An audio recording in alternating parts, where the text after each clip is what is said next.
And good afternoon. It's Monday afternoon, 12 o'clock noon Eastern Time. Whatever time zone you happen to be in, welcome to the show. You're in the sports wagering zone. Now, we had to move the show. Normally we're on at 4 p.m. Eastern Time, but we recognize that there are many afternoon baseball games coming up. And because of that, we want to make sure that we're around to kind of give you some updates and help in that direction. So that's why we are now on at 12 noon Eastern Time. So welcome to the show. I am Chris Pardo. We're coming to you live right here from Charlotte, North Carolina on the I-95 Sports and Entertainment Network, as well as coming on most of the major podcast platforms as well, such as Apple Podcasts. We're on Amazon Music Podcasts, Spotify, you name it, we're there for you. But again, we're now here at 12 noon Eastern Time, live 12 noon. You can listen to the podcast anytime during the day. But like I said, when we were coming on at 4 p.m. Eastern Time, we noticed there were some baseball games starting a little after 1 o'clock in the afternoon. And we would have liked to have told you about them because some of them were actually selections by the pros. And it just so happened that in most cases they were winning. So we just want to give you that update all the time. So keep you going if you're interested in betting on baseball. So now that we got that out of the way, once again, 12 noon Eastern Time, Saturdays and Sundays, 11 a.m. Eastern Time. That stays the same. We just changed during the week, Monday through Friday. So welcome to the show. So today we're going to be talking about some baseball. We got 3 games on tap we want to talk about today.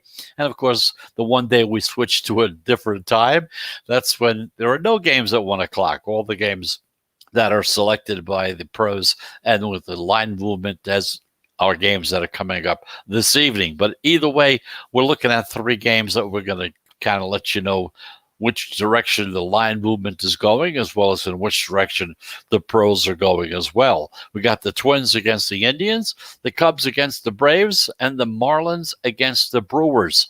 Those are the 3 games that we're going to be talking about. So if you're thinking about betting any one of those 3 teams, 3 games, by all means, listen to what we have to say. It might be able to help you in making your handicapping decision. And also, as far as baseball handicapping is concerned, we're going to give you a few more tips, especially about the weather.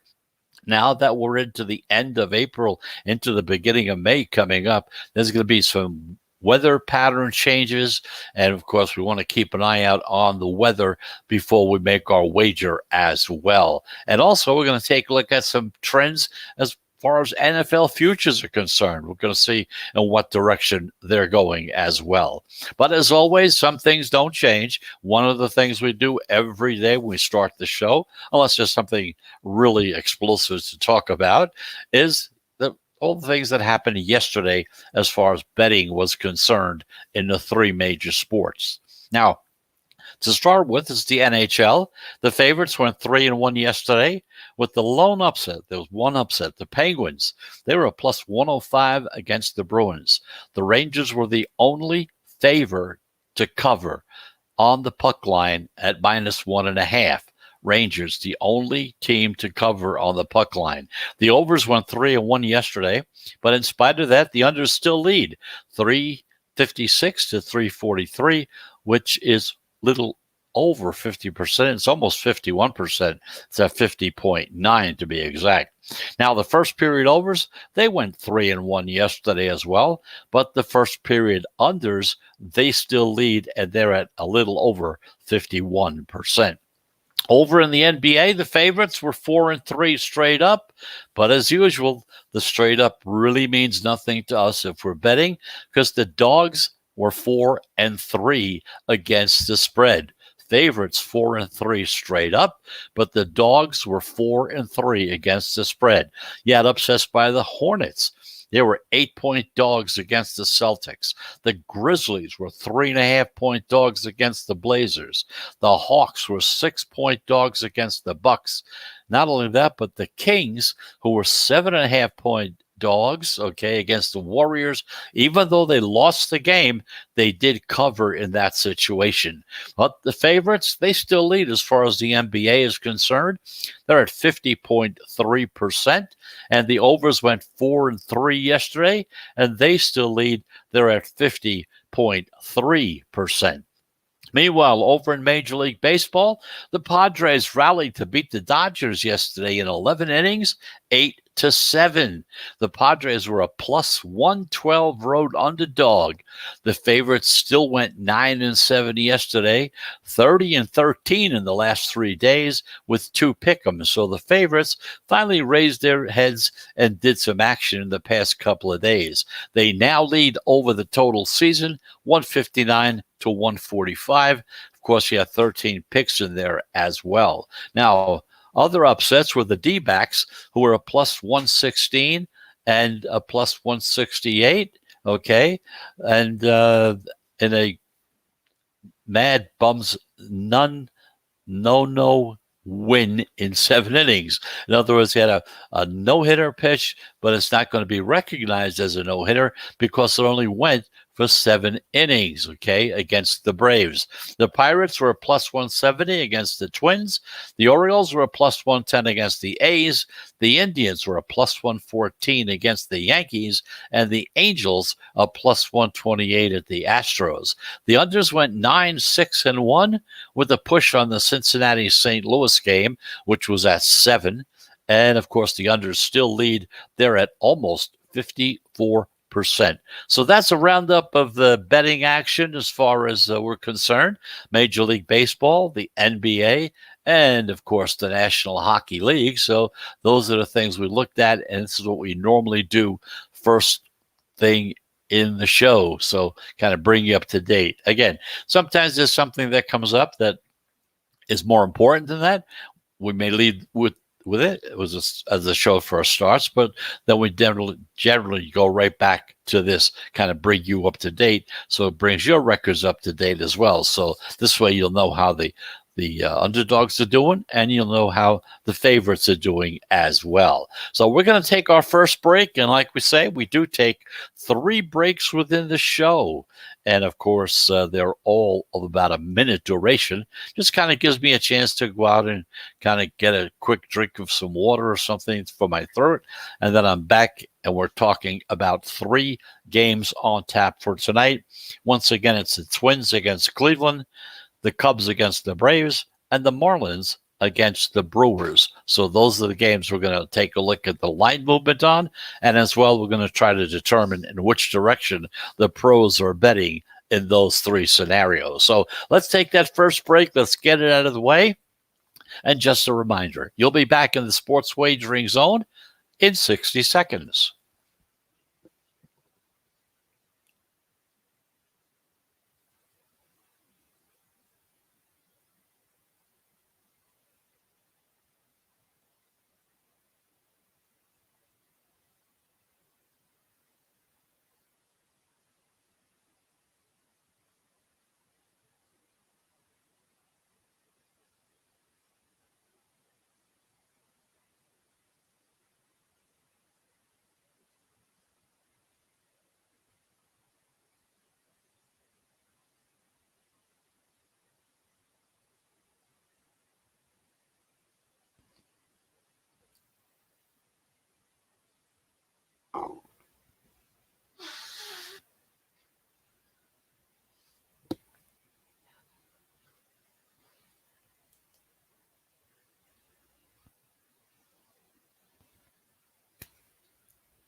And welcome back. You're back in the Sports Wagering Zone. I'm Chris Pardo.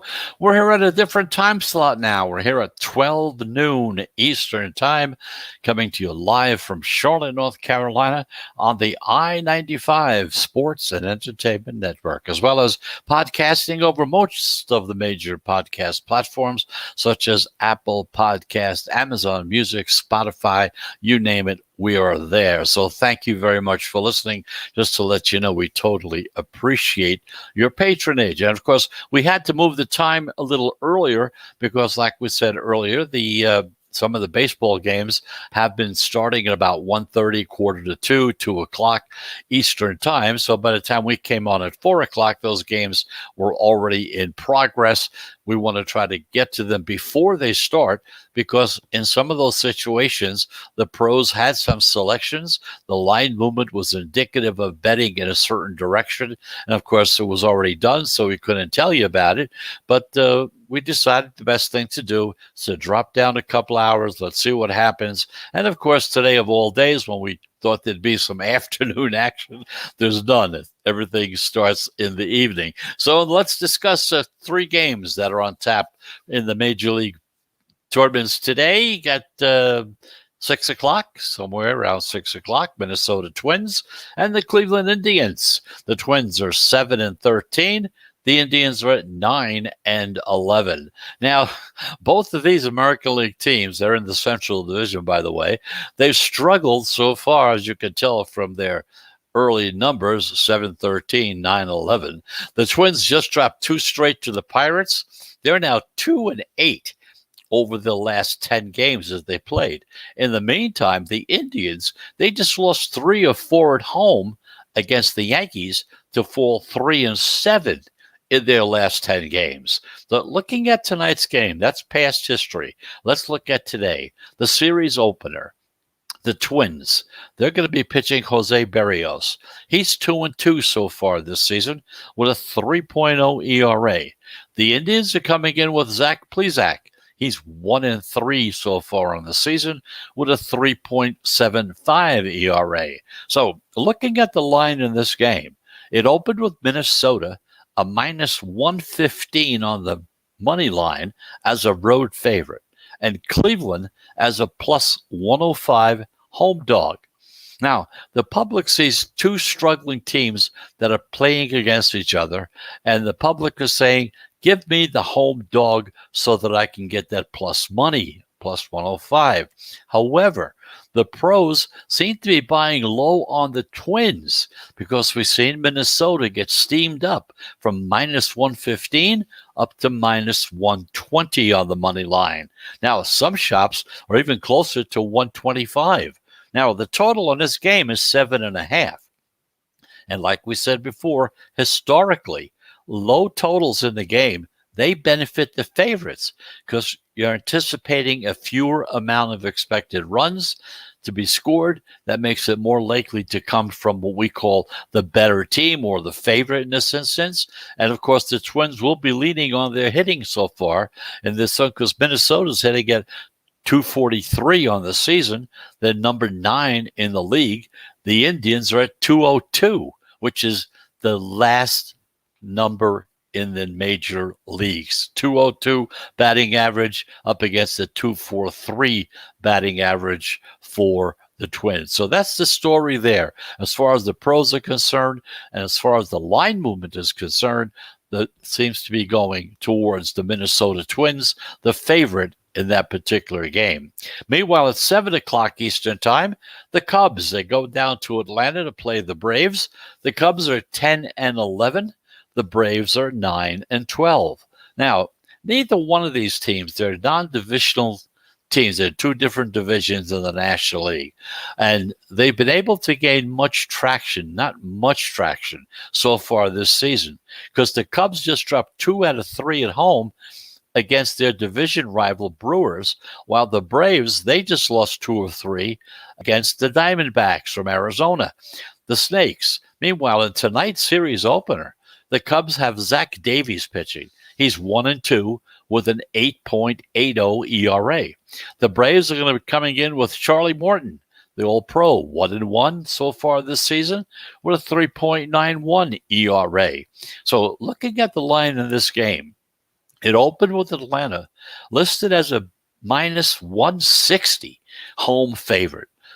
And it looks like the pros don't seem to be scared off by that high chalk number, and they have been betting on the Braves in this particular game, okay? This overload of money has pushed Atlanta from being a -160 up to being a 175, -175 on the money line, laying 175 to win 100.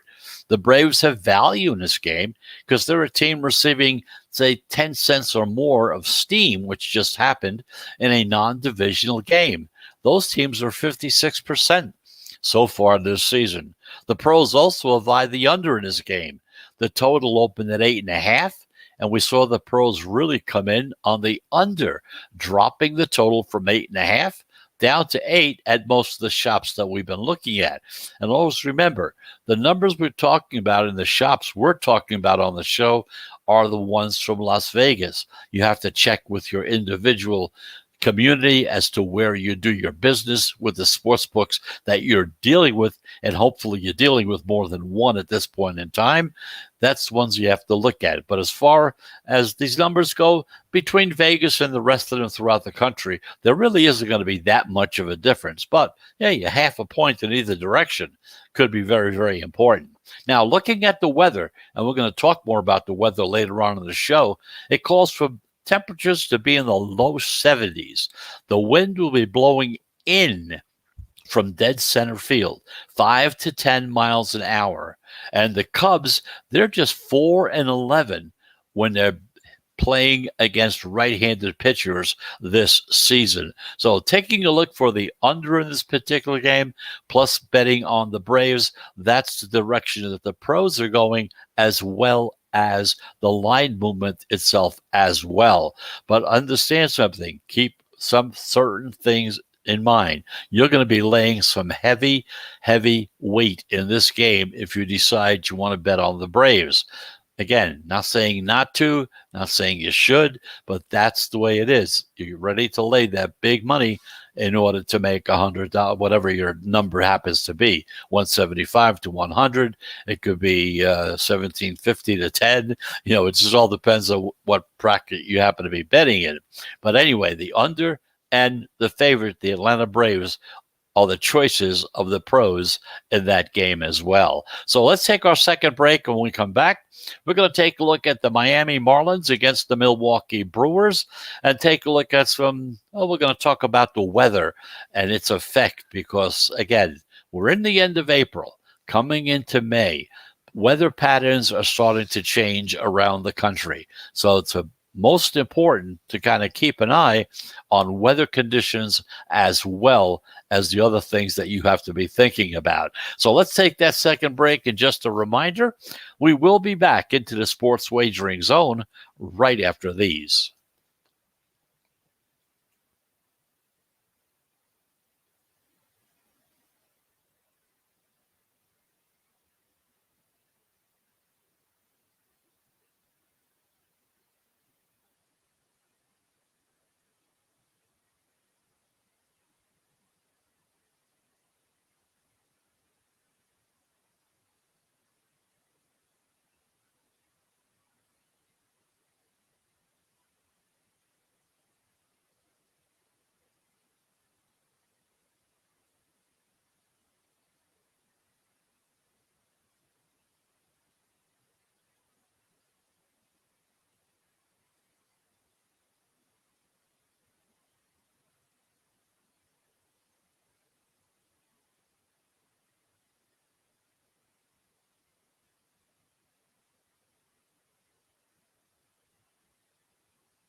And welcome back. You're back in the sports wagering zone. We're here at a different time zone. We're here at a different time period altogether. Now we're going to be on at 12 noon Eastern time throughout the country. So we've moved from 4 to 12, and welcome to the show. You're listening to us live on the I-95 Sports and Entertainment Network, as well as Blackjack Television. And we're also on most of your major podcast platforms just as well, such as Amazon Music or Spotify or Spreaker or Apple Podcasts as well. So that's the story there. We're here at 12 noon Eastern Time. We hope to stay here at this time zone. And again, the primary reason for the move to this time zone, because the baseball games, some of the games have been starting earlier in the afternoon, somewhere around 1:30, quarter to 2. By the time we came on at 4 o'clock Eastern Time, the games were already in progress. We're just about finished in some instances. So we decided to drop the time down to noon so that we can bring you up to date on any games that are going to be played in the afternoon, give you an idea as to what the line movement is, as well as in which direction the pros are going. But of course, like I said earlier, now that we've moved to 12 o'clock, all the games today are going to be at night. So we talked about two games earlier, the Minnesota Twins and the Cleveland Indians. In this particular game, the pros like the Minnesota Twins. They are the favorite in this particular game. The Cubs against the Atlanta Braves, the pros and the line movement also points towards the favorite in this situation, the Atlanta Braves. But like I said, be ready to lay some heavy juice because the numbers keep climbing as we go. So at 7:40 is the final game we're looking at. Miami Marlins that are 9-12 playing the Milwaukee Brewers 13-8. Two different directions teams that are going. These are non-divisional teams, and like I said, they're going in totally opposite directions. You got 13-8, and you got 9-12. The Marlins just dropped 3 or 4 on the road for the Giants, and they're now just 2-5 over their last 7 games. Meanwhile, the Brewers, they just took 2 or 3 on the road against the Cubbies in Chicago to improve to 5-1 over their last 6 games. Now, that's history. Now, in tonight's series opener, the Marlins start Trevor Rogers, their left-hander. He's 2-1 with a 1.64 ERA so far this season. The Brewers, they're coming out with their ace, Corbin Burns. He's 2-1 with a .37 ERA. Phenomenal. So we look at the line. We see that Milwaukee is listed as a heavy home favorite. -170 on the money line as an opener. Now, the pros seem to be riding the red-hot Burns train, as we say. And we've seen the Brewers go up from being -170 to 180 on the money line. The Brewers are +18 in run differential this season. That's the second best record in the National League. Meanwhile, the Marlins at +1. Milwaukee is 13-8 against righties this season. Miami, however, is 6-9 against righties this season. So we could also be looking at a low-scoring game as well. The total opened at 6.5, and the under has been juiced up to -115 on the money line. Now, both teams have been profitable to the under so far this season. Miami is 10-8-3 to the under. The Brewers are 13-7-1 to the under as well. So in this particular game, the pros and the analytics seem to point to the Milwaukee Brewers. So it looks like for today's selections, as far as the pros are concerned, you got 3 favorites going. Now, that's pretty unusual because most of the time the pros are generally contrarians and they generally tend to go towards the underdog. But again, as I've always said before, if they feel that there is some value in betting on a favorite, they will do it. And of course, today, with these 3 games, are definitely showing their colors. In that first game at 6 o'clock, they like the Twins over the Indians. At the 7 o'clock game, they like the Braves over the Cubs. And of course, this 7:30, 7:40 game, they like the Brewers against the Miami Marlins. So that kind of gives you an idea as to which direction they're going as well. So we're talking about baseball. We've been talking about the weather. And this is a good time to kind of give you some thoughts about it because, again, we're at the tail end of April. We're coming into May. Then before that, we'll be coming into June. You're starting to see weather patterns starting to change, changing towards warmer, more humid weather throughout the country, everywhere. Now, some are going a little faster than others. If you look up in the Colorado area, you're still having some dry air, but it's somewhere in the 50 to 60 degree range. Meanwhile, when you look down south and you look through Charlotte, look through Atlanta, you're looking at temperatures in the high 70s into the 80s with a little more humidity. So it's kind of important to understand what effect weather does have on baseball. So weather often gets overlooked. That's one of the crimes that most bettors seem to make. They overlook the fact that there is weather and the conditions that the teams are going to be playing under. But it shouldn't be, especially if you're betting totals. That's more importantly than even betting the game itself. Always check the wind direction, especially when you see the Cubs are playing at home.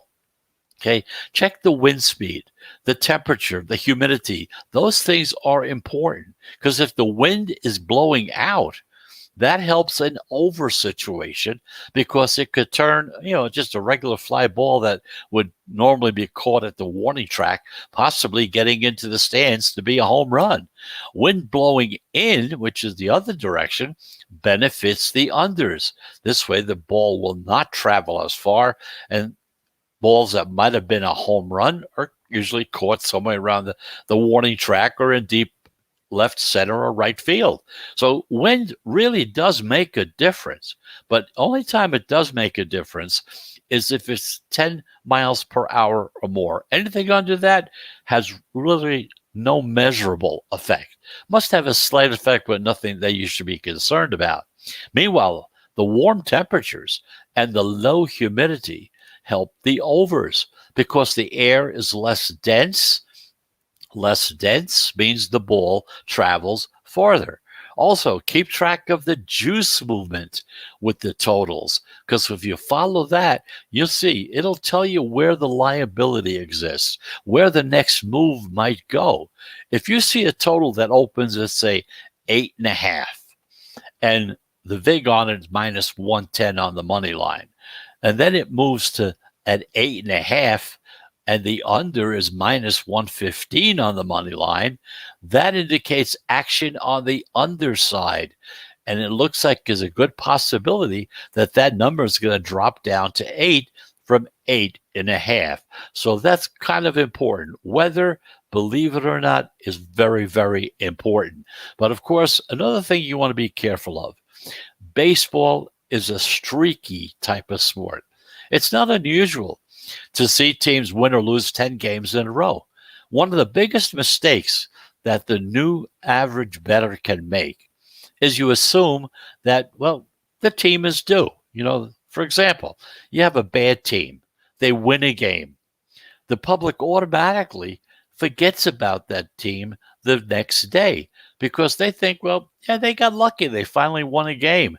They're bound to get back to losing as they were before this game played. Now, if a good team loses, the recreational bettor often will bet on it to win the next game with the obvious thinking that it can't possibly lose again.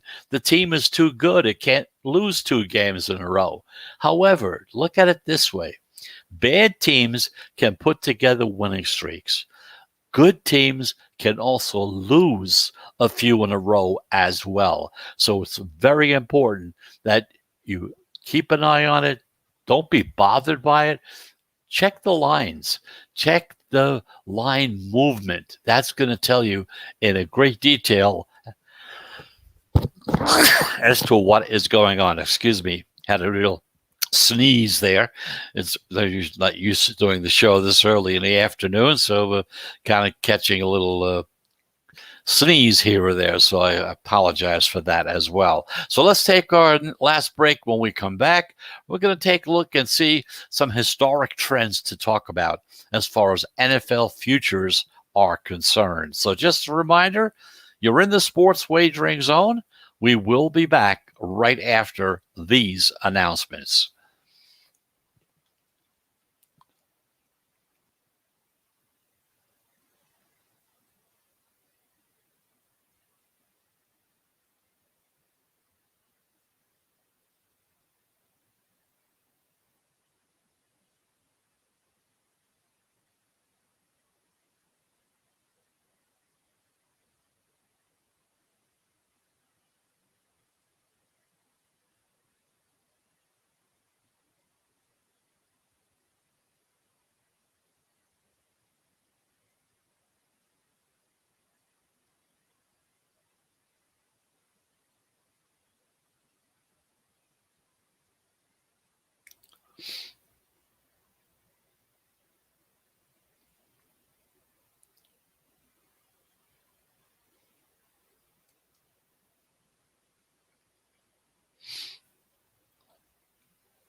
And welcome back. Welcome back to the Sports Wagering Zone. I'm Chris Pardo. I'm here in Charlotte, North Carolina, sneezing away because we're just talking about the weather and the change in the weather conditions now. It's starting to change. Flowers are starting to bloom. The grass is growing. Much more possibility of sneezing every now and then, a little more often than you do in the wintertime, let's say. So I did sneeze before. I apologize for that. I'm sorry. It sort of snuck up on me there. Didn't even know was coming. So anyway, thanks for listening. I'm Chris Pardo. We're here in Charlotte, North Carolina, coming to you live on the I-95 Sports and Entertainment Network. We start at 12 noon Eastern Time, Monday through Friday. We're at 11 a.m. Eastern Time on Saturday and Sunday. So let's take a look at some historic trends. Trends that you should kind of be thinking about, looking at if you're going to be betting NFL futures. Now, futures betting is slightly different in many respects. One of the biggest downturns of betting on NFL futures or any type of future is that you're laying out your cash right now and you're not going to see it until the end of the season. Of course, you may not see it at all regardless, okay? But at least even if you win, it's just money you're not going to have. It's not like betting a game on a Sunday afternoon and, Monday, you know what the result's going to be, or actually the game after, the same day. But NFL futures is different. And with the draft coming up this coming week, the bettors are ramping up their preparation to take on all of the off-season futures wagering and the options that are available in the market. One of the best ways to gain an advantage over the house is on these options is to use stats from the seasons before, which have historically been very reliable, by the way, for predicting the teams that are going to improve or teams that are going to decline. So the NFL is unlike any other league. Teams can make quick turnarounds year to year very quickly, positively or even negatively. How many times we've seen a team have a terrible season and then all of a sudden they're in a Super Bowl and they win it, or vice versa. A team wins the Super Bowl, they have a terrible season right afterward. Like last week, I analyzed the impact of a tight or blowout wins and losses on teams and their prospects for the next season. Now, certain other statistical indicators that indicates a team will exhibit in one season can illustrate how close it is to changing the status of those three C's: coaching, confidence, and cohesiveness, or getting together. Now, this can foretell a shift in the success and eventually its fortunes for the following season. So we're going to go through these things, combine them with what we learned a while ago, add some free agent transactions, we'll look at some draft results, and then head to the betting window as far as betting on futures. But understand something: negative turnover differential from the previous season. 16 of the 17 teams since 2010 have had a turnover differential of -1 per game or worse, and they didn't make the playoffs and improve the next season. Okay. The only one that didn't were the Jets, of course. They do everything. They maintained their 511 mark from 2016 to 2017. Meanwhile, the Chargers and the Giants, they qualified on this system last year as well. Both improved by 2 wins. The average regular season win improvement was 4.6 games last season. Now, teams that were affected in 2021 are going to be like the Broncos. Since 2009, a total of 33 teams have had a negative turnover differential. And this way, they won fewer than 6 games against the spread. Now, all but 2 of those teams improved their against the spread winning percentage the following season by an average of 19, almost 20%. Now, all of them but 5 of them improved their outright winning percentage as well by an average of 20%. And the 9 qualified for the playoffs, including, if you remember, the Browns last season as well. Now, 15 teams since 2009 have had negative or even turnover differential. and yet they still manage to get double-digit games against the spread. Now, 9 of those teams reached the postseason the next year, including the Rams of 2020. They won a wild card contest before they finally lost in the divisional round. Now, of the 23 teams that improved their won-loss percentage by 34% or more from one season to the next, all but 4 had negative or even turnover differentials the previous season. Negative or even turnover differentials from the previous seasons. Now, teams potentially affected in 2021 are these. Look at the Bears, the Bengals, the Cowboys, the Broncos, the Lions, the Texans, the Jaguars, the Rams, the Raiders, the Vikings, the Eagles, the 49ers, and Washington. Those are the teams that will probably be more affected by a negative turnover differential from the year before. So that's some of the things you have to look for. Always kind of looking back what happened in the past, because more than likely it's going to happen once again. Looking at the trends can play an important part, especially when you're looking at the futures market. But sit still yet, see what's going on. You got the draft coming up on Thursday. After those results come in, and then the final deadline for when teams can make transactions, have free agencies finally come to an end for the season. That's right after that point in time is when you have to start looking at betting on the futures market to see which teams and what their totals are going to be and things of that nature. So we'll keep you up to date on that. We'll take a close look as we get closer to that time period, kind of give you some of our thoughts and ideas on who you should be playing. Again, they are just thoughts and ideas being proposed to you. It's not anything that we're saying, yes, this is the way you should do it, or no, this isn't the way you shouldn't do it. It's totally up to you. We're here to give you the analytical information that will help make a better handicapper out of you.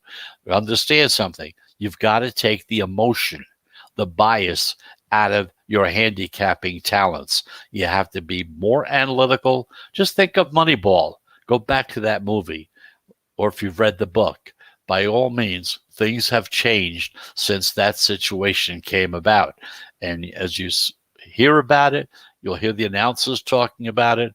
Most of the teams now in the NFL, they have somebody up in the stands, not in the stands, but actually up in the boxes, of course, with their computers and all their analytics standing by and making decisions and giving suggestions to the coaches down on the field as to what they should do and what is the potential outcome of whatever it is they're going to try to do at that particular time. For instance, let's say you're on the 46, your team is on your own 46-yard line. It's fourth down with 1/2 yard or less than a yard to go. What do? Well, go into the analytics. The analytics will tell you what has been happening over the past years.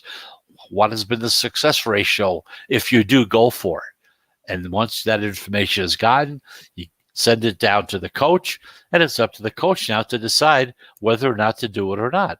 He may be thinking about doing it before he gets the numbers. Then he gets the numbers and he says, hey, I guess that's what you have to do. Or he may be against doing it. Then once he gets the numbers, he says, wow, I didn't think it was that bad or that good.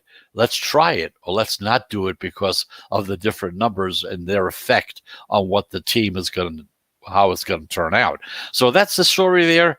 Analytics, that's the story. That's the 21st century buzzword as far as betting, anything having to do with sports. Analytics, what's happened before, whatever happened before, more than likely will happen again. So once again, there's 3 games that we looked at as far as Major League Baseball is concerned. For tonight, the Twins against Cleveland. The pros are on the Twins. The Cubs against the Braves. The pros are on the Braves. And again, the Marlins against the Brewers. The pros are on the Brewers. In all 3 instances, In all three cases, they are betting on the favorite in those situations. So be prepared. If you're thinking of betting on any of those games and you're going to go along with some of these suggestions, keep in mind, especially with the middle game, when you're talking about the Braves game, you may be laying a lot of wood in order to get a victory. So that's the story there. Just again, a reminder, we're now on a 12 noon Eastern time, Monday through Friday, 9 a.m. Mountain Time, 11 o'clock Eastern Time on Saturdays and Sundays. So until tomorrow at noon Eastern Time, I'm Chris Pardo. Thank you very much for listening, and I hope you're having a very pleasant Monday. It is the beginning of the week. And of course, if you're going to bet, whether it's NBA, basketball, or whether you're betting baseball, or whether you're betting hockey, whatever it is that you're betting on today, I hope you do very, very well. We definitely want you to be a winner. That's the whole purpose of the show, to make you a better handicapper. So anyway, thanks for listening. We'll be back again tomorrow at 12 noon Eastern Time, right here from Charlotte, North Carolina, on the I-95 Sports and Entertainment Network. Until then, goodbye, everybody.